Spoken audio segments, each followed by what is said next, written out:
The bounty hunters. She glared at the impertinent Tret.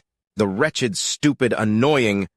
The room shifted to the simmer of the alcohol in her liver. She'd tried hitting on him normal and it had gone over his head. Now her wing girl had clearly messed up in slipping the guy some knockout drugs in the middle of their drinking competition. She'd have to throw that bleeding idiot clean out the airlock for that. It was so hard to find men on this station, and having one walk in the bar and things start to go wrong was just unfair. The unimaginable bastard then takes his next shot, pulling 2 ahead of her. She could see the drugs swirling in that one. He doesn't even seem to notice. What the heck is going on? You girls are getting pretty classy with the sedatives. That one went down smooth, the unimaginable bastard states, and her patience snaps. Her banger is out and pressed against his forehead in seconds as she glares at him. He then kindly adjusts her grip on the weapon so the barrel of the banger is pressed against his forehead and not the handle. She's a little drunk. "You think you're smart?" she demands him, not slurring the words through long practice with alcohol. The bastard takes another shot. She's 3 behind now. "I did get a 97 on my last major exam," he says smugly. Another shot. The man is a goddamn machine. Does he not care that she's got a weapon to his head? What's he made out of? "I got a..." She starts to intimidate him, but the gun slips off his head and she flops forwards onto her boobs. She then takes a moment to reorient herself and put the gun back against his head. He adjusts it somewhat and she presses against him with it. This time it doesn't slide. "I got a banger. To your head. Right now! Don't get smart with me. Would you rather I be stupid?" he asks. "You think you're funny?" "Yes." "Well, you're not. You're not funny, you stupid bastard. Pull that trigger and you'll be in a whole world of pain." He threatens her and she gives him a baffled look. "What makes you think that?" "It's pointed the right way. I pull the trigger and you get shot, not me." "If there was only one weapon, then you'd be right." "But there isn't, so you're not," the man says, and she squints at him funny, her wing finger tapping against the table as she tries to figure things out through the haze of... Something cold and hard presses into the back of her head. "You've got friends?" she asks. "Yes, Bethany Bombs Brown Down, I do," he says. "You know my name?" Bombs asks, and the man grins before pulling out a communicator and showing her bounty listing. "Yes, I do miss Million Credit Payday," he remarks, and then something impacts the back of her head, and the world goes black. A series of thumps as Bomb's little gang of terrorists is knocked out and are being systematically wrapped up in duct tape for transport. "Well, gents, can I drink or can I drink? You're German. Half your fluid intake was beer already." J3 notes as he clucks his tongue at the girls as every member of Bomb's gang has a bounty of at least 25,000. "We're raking it in on this one." "So I see," a deep female voice says, and 10 guns point towards the entrance of the bar. In the doorway is a tall woman with bright purple skin and 8 powerful tentacles coming out the back of her head. She wears a skin-tight outfit with lines of light moving through it. Low-grade powered protection that leaves nothing to the imagination while leaving her almost completely safe from live fire and knives. Not so much on her uncovered head and the large inner window of breast on display, but formidable protection beside. There's a pause, and then the guns are stashed away as Pukey stands up from wrapping up bombs and moves to speak with the ruler of Octarin's spin. "Captain Manisi, a pleasure." "How may this humble visitor to your station be of service?" Pukey asks, and she huffs in amusement. "I'm just here to put you silly boys on notice. You're not the first time the law has come here to play fast and loose with all the rules. Granted, you've been playing smarter than most. They generally just try to snatch and grab. You're baiting to snatch and snatch and snatch," Manisi remarks as she saunters into the room. "I'm glad I caught you mid-snatch. Is there a problem?"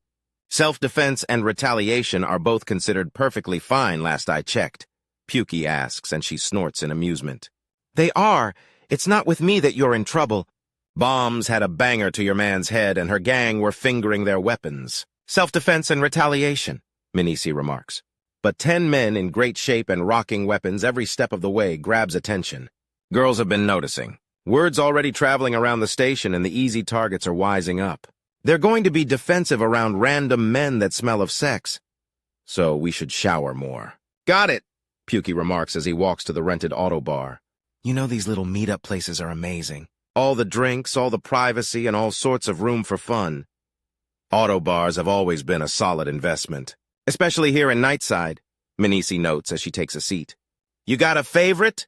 Pukey asks, gesturing to the numerous images of drinks floating behind the bar. He slots in a series of credit discs, and all of them light up. Without a word, one of Manisi's tentacles reach out and poke a display. It opens up, and a tiny tractor beam lowers a bottle and glass for her use. Expensive taste, Bike notes as he finishes tucking their target in. I'll grab the van. Truck's still halfway through some upgrades, Airfarce says as he walks out. J3, the hat buddies? All three men leave at once, and Manisi watches with hungry eyes. You haven't fucked the EFL boys sent over? Pukey asks as he sees her looking. Just because the bioscanners say I've got an heiress in the work doesn't mean I can't appreciate some mighty fine man-ass. I'm married, not dead. So what's the summation of the warning, ma'am? Pukey asks, even as he watches her head tentacles grab both bottle and glass to pour her a generous helping while ordering another glass up. It pops up and a glass is poured for him. While this happens, other tentacles are fetching some things out of her belt pouch.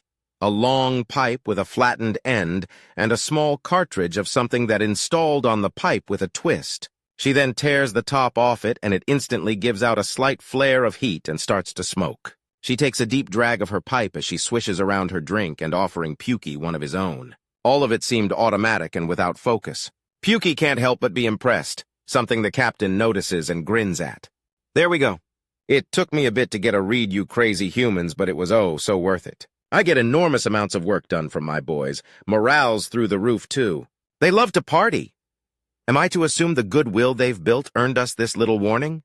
That, and no one likes to see a man get hurt. Oh, sure, there are some girls with some hardcore fetishes out there, but generally they're thought of as sweet and cuddly little delicacies that make you feel good when your work's done for the day and then ride you round the bed until you're proper pregnant.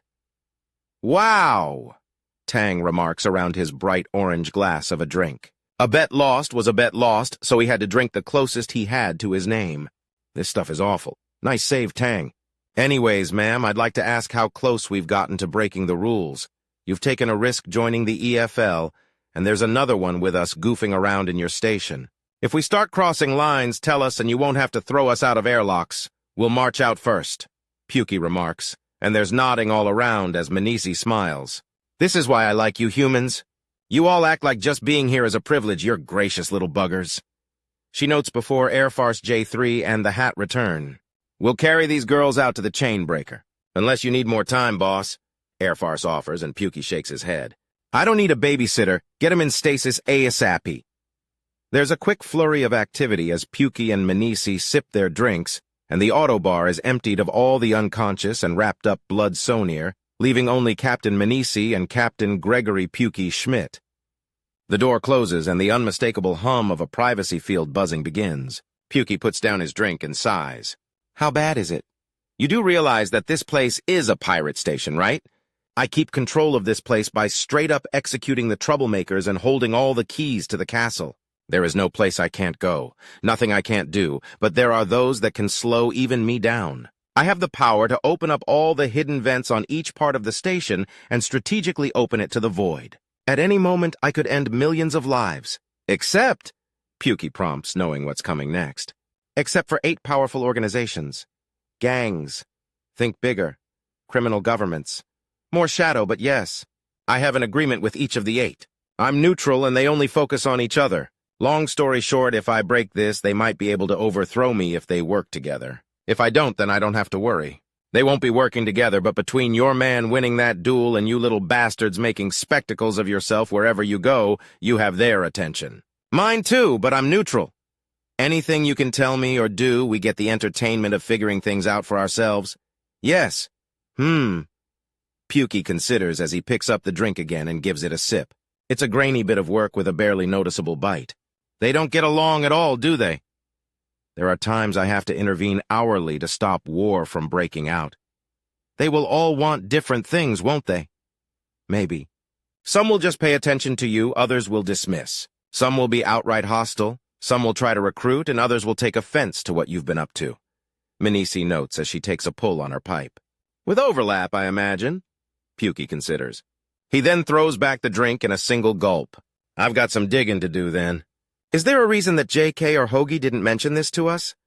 Until you had their attention, it wasn't a concern. Now you have it, now they'll be watching, if not interfering. Each one of them has their own interests and goals, so the attention might not even be a bad thing for some of them. Hell, a few might help you by throwing troublemakers into your path, as you seem to be dedicated to finding those that can't control their worst impulses and wrapping them in duct tape before walking off with them.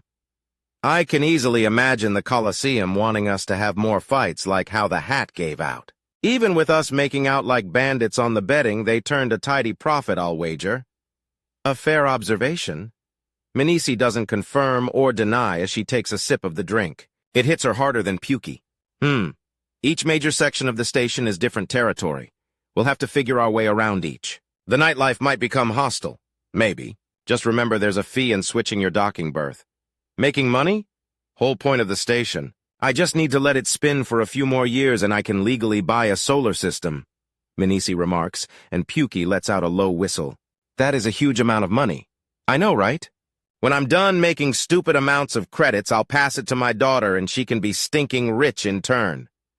She pats her still flat stomach as she says this, and Pukey considers.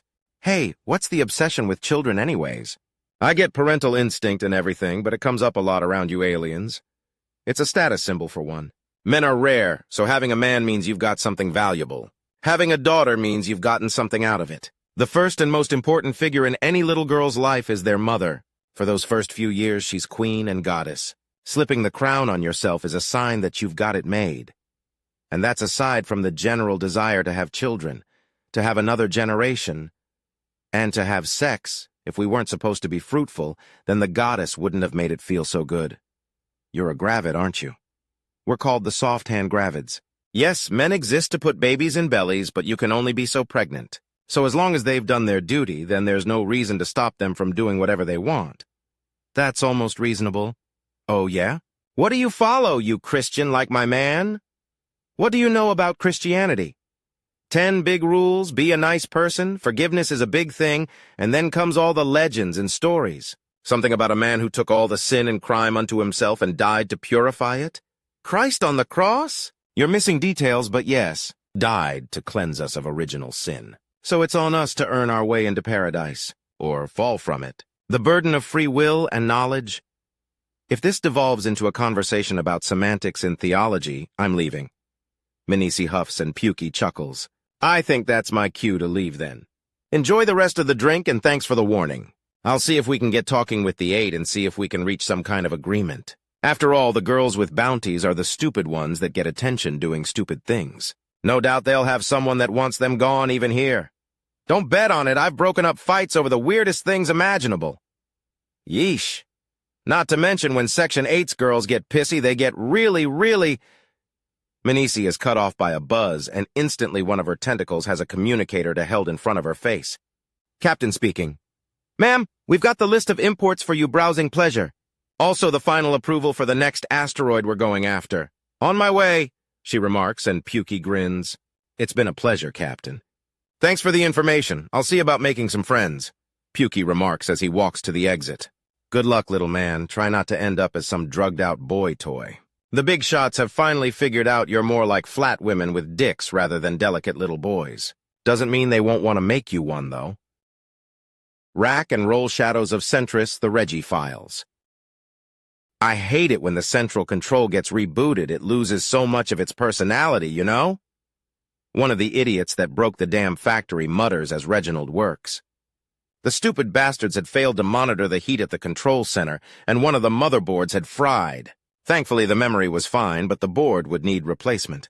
He moves automatically to get a replacement part with a smoldering glare at the idiots for not letting the damn machines rest and cool down. Just because something's not made of meat doesn't mean it's somehow immortal or invulnerable. Replacement board, everything clipped in nice and easy, and a reset. All systems green, and he screws everything back into place. It was too much to hope for that they wouldn't fuck things up.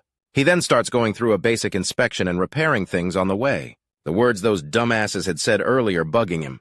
The reset changing the personality. A few tracks on the conveyor belt need to be tightened. It's when he gets to the oil change that he really starts to just chew on the thoughts rather than avoid it.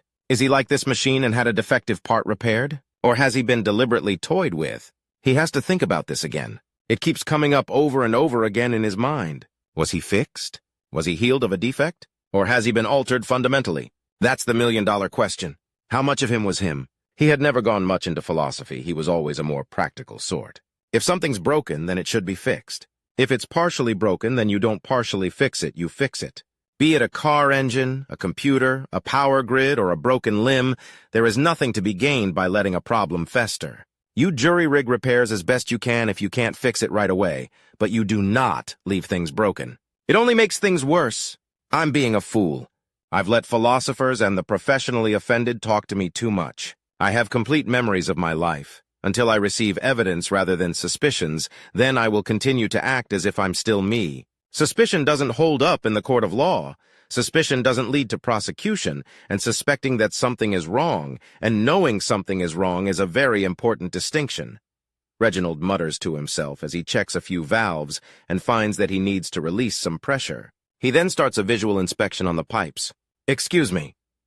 Unaware of any possible distractions, he finds a portion of pipework is crimped and lets out a sigh before redirecting flow around the compromised area. He then moves to get the replacement parts and tools he needs. "Hey!" One of the guys half screams in his ear before dodging a wrench swing. Never ever shout a man out of his working groove. Damn near impossible to get it back. Reggie growls as his head goes from clear and focused with little distraction to a smorgasbord of possible defects and reasons for them. Great!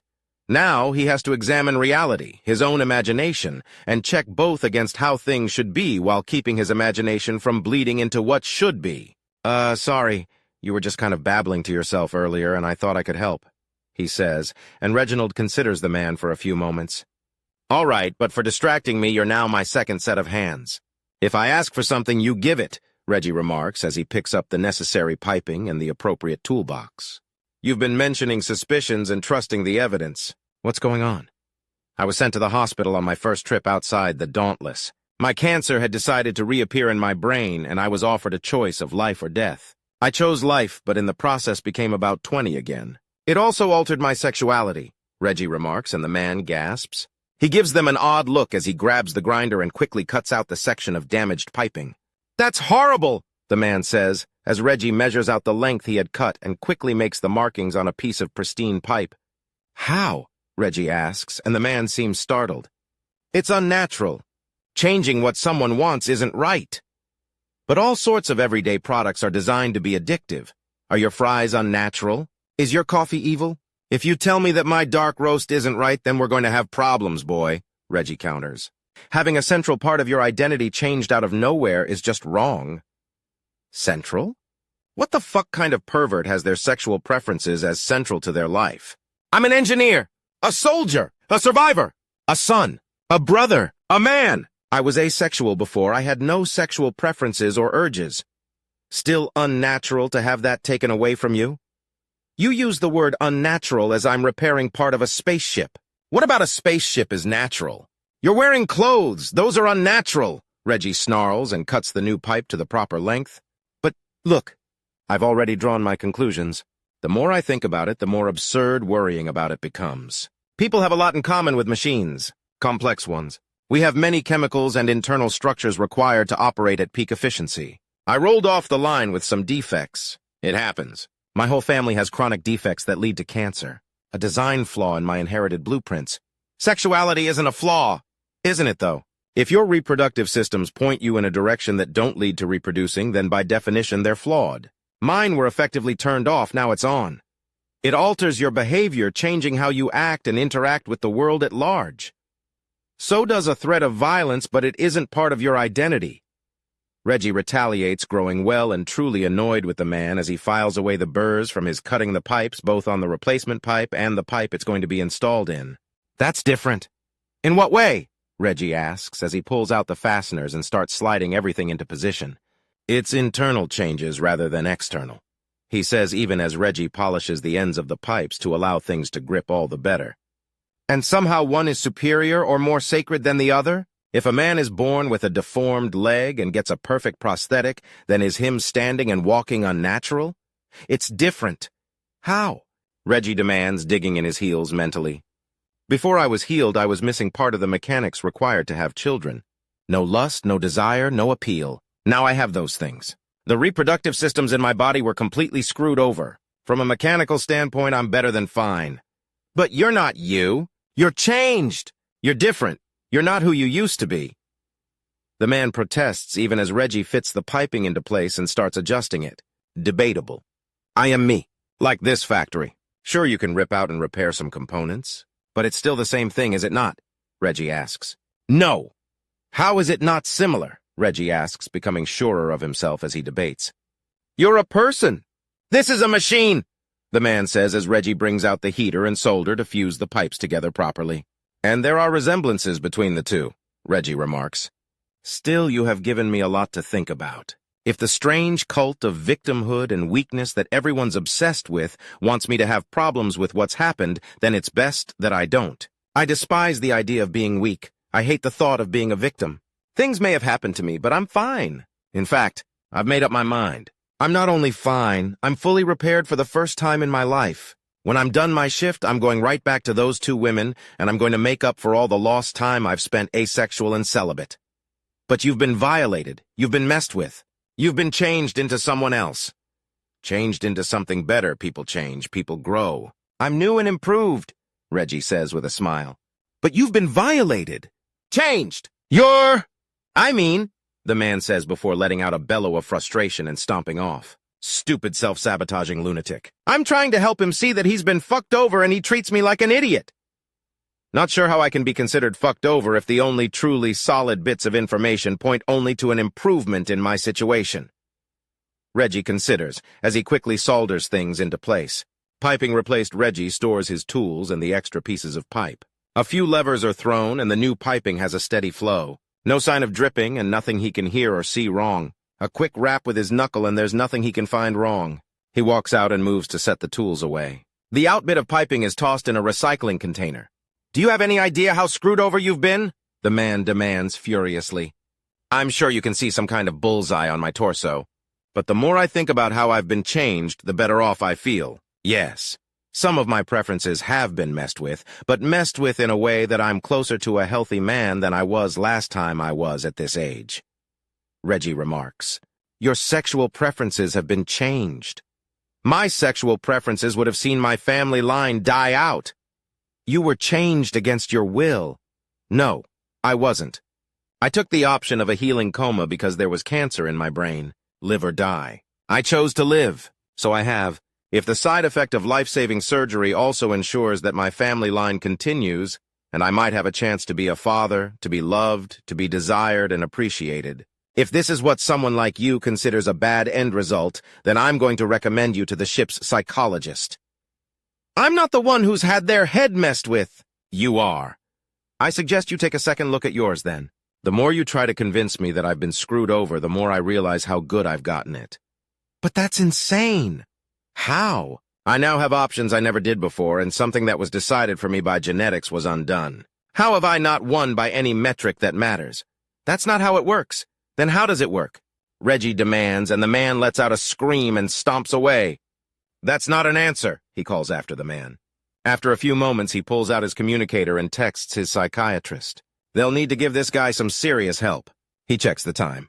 Good, he still has a few more hours. The rest of the system needs him to finish his examination anyways. Some notes down on the repair report, and he goes off to find further ways to fill it. A cracked pane of glass in a pressure gauge, replaced easily and the system checked. The cracking was due to someone being an idiot and banging the gauge. After that, and a few hydraulic presses are low on fluid, and an electrical smelter's handle is somewhat loose. Easy fixes and an otherwise clean system. Do you have any idea how much harm you're doing to yourself by letting people mess with your mental state for their own benefit? The people who benefited from this the most was me and two others. The two others had no power to change anything while I was in the healing sleep, and frankly, your insistence I was fucked over sounds more like a manic hope. A disturbing one. Get some help.